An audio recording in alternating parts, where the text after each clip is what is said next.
How did Egyptian hieroglyphs give birth to the alphabet?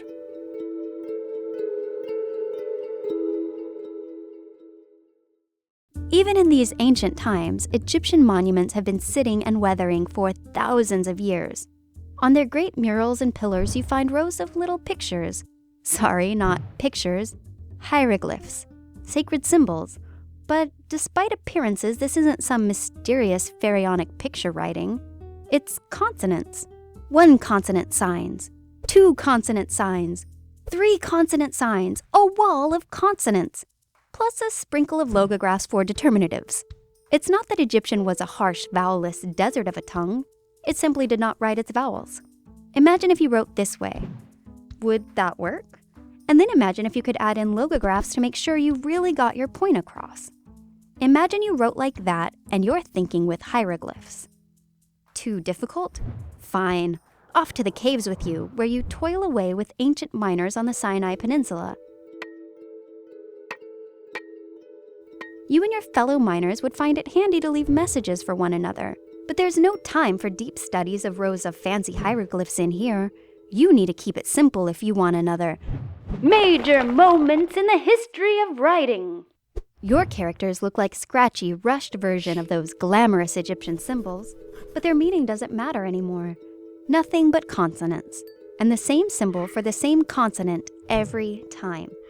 Take this character. In Egyptian, it means house. These Semitic miners are calling a house a bet. Acrophony, or top sounds, suggests that you can just take the first letter of a word, like the Egyptians had already been doing with much of their consonant writing. You end up with a letter for your sound, b. Do the same thing with water, which the Semitic speakers are calling mem, and you now have an sound.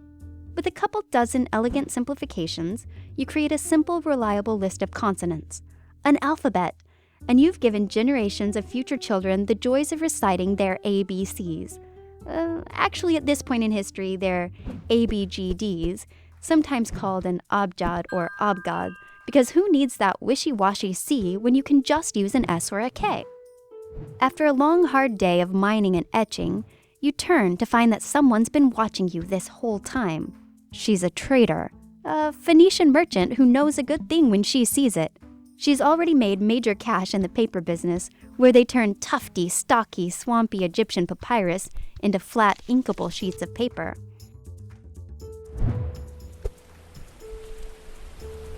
She rushes back home to Phoenicia and smirks.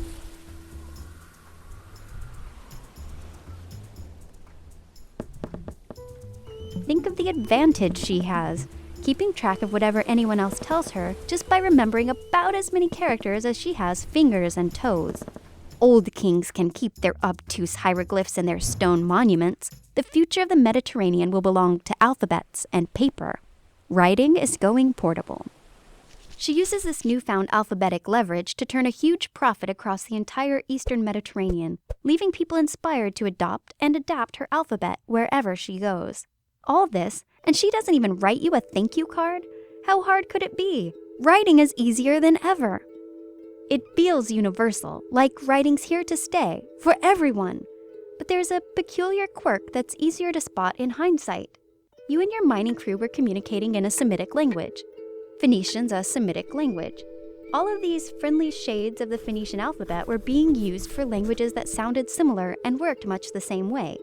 Even Egyptian, though no Semitic language itself, is at least a distant relative of the Semitic languages with a similar personality. This consonant alphabet is being tested in easy waters, but history's shaking things up. Your merchant friend comes back for your help. She needs you to deliver your alphabet to a very different people living along her trade route. What will happen when the alphabet gets leaked outside of the family?